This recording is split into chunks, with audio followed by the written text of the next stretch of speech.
Tidak jarang kita jumpai ada orang itu yang kasak kusuk ke sana kemari, kemudian melakukan lobi ke sana kemari dan ujung-ujungnya dia akhirnya mendapatkan jabatan, kedudukan atau menjadi orang penting di dalam organisasi. Dan tidak jarang juga kita jumpai orang-orang berkelompok, membentuk suatu kekuatan, kemudian melakukan lobi-lobi juga atas nama kelompok itu, mereka berstrategi, kasak kusuk, dan akhirnya kelompok itu juga bisa memenangkan suatu keputusan di dalam organisasi. Nah, perilaku seperti ini dalam organisasi disebut perilaku politik. Apa itu definisi perilaku politik? Perilaku politik adalah apabila kelompok atau individu mampu mengendalikan situasi dan memanipulasinya untuk keuntungan mereka.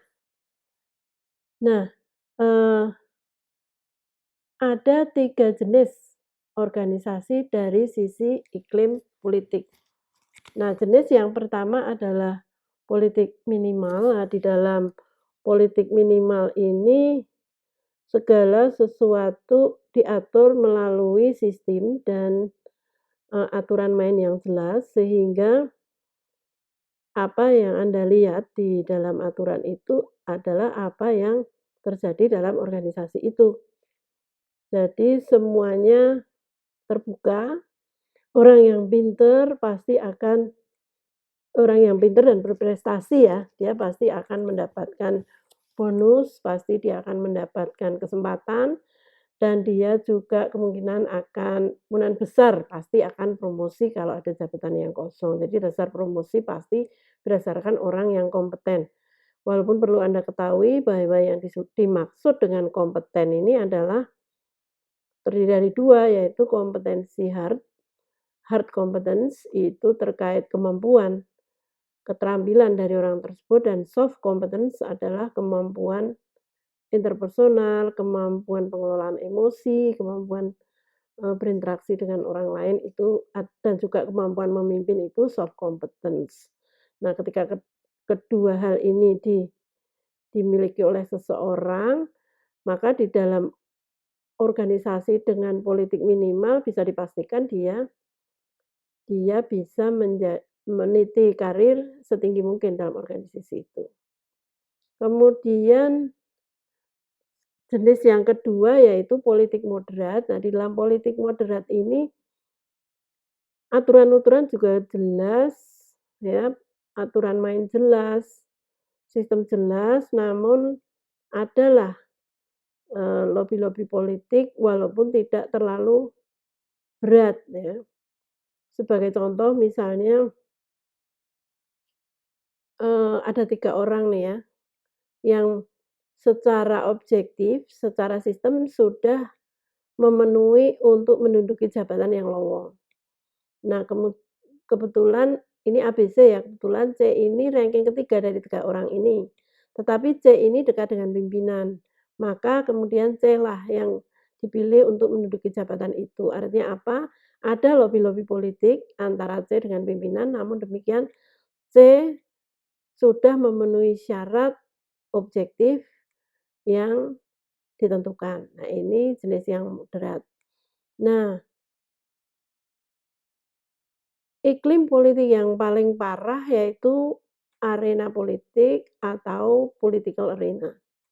Nah, di organisasi ini peraturan ada, sistem ada, tapi semuanya di-violate ya, dikhianati, tidak dijalankan. Sebagai contoh, ya permainan-permainan politik itu sangat kental di situ ya. Orang saling melobi, saling kasak kusuk, pendekatan-pendekatan kepada pengambil keputusan sehingga ya hanya orang-orang yang pandai selintas-selintut kasak kusuk itu saja yang kemudian berhasil, menapai karir di dalam organisasi. Walaupun mungkin kompetensinya kurang ya, walaupun hard kompetensinya kurang, soft kompetensinya juga secara emosi tidak stabil, gampang marah, gampang tersinggung, gampang menyakiti hati orang, tetapi karena permainan politiknya bagus, ya dia akan bisa menapai karir dalam organisasi. Dan orang-orang yang berpotensi ya kemampuannya bagus, interpersonalnya bagus, tidak pernah menyakiti orang, eee, tidak selintas-selintut ke sana kemari itu stuck karirnya ya, dia tidak berhasil menapaki, karir dalam organisasi itu. Nah, otomatis tentu saja efeknya dalam organisasi political arena ini, ya organisasi jadi jelek, jadi stuck ya, tidak berkembang karena orang-orang yang berpotensi ya tidak berperan di dalam organisasi itu. Nah, ini terkait, eee, iklim politik. Kemudian perilaku politik itu bisa positif dan negatif. Nah, bagaimana melihatnya? Pertama, kita meninjau perilaku politik itu dari hasil. Nah, peninjauan politik dari hasil ini kita lihat kalau hasilnya ini memberikan kemajuan bagi organisasi, maka perilaku politik ini dikatakan positif. Namun ketika perilaku politik ini merugikan organisasi, misalnya kemudian ujung-ujungnya korupsi, kemudian nepotisme, merekrut orang-orang dari golongannya, ya kan, kemudian berkolusi dengan orang lain, menyalahgunakan jabatan dan sebagainya ini, maka politik ini hasilnya negatif dan merugikan organisasi. Kemudian yang kedua dari cara mendeteksi perilaku positif dan negatif ini adalah ditinjau dari niat. Jadi kalau niatnya memang ingin membuat organisasi itu menjadi lebih baik, lebih perform, maka perilaku politik ini bisa dikatakan positif. Jadi tidak semua perilaku politik itu jelek ya.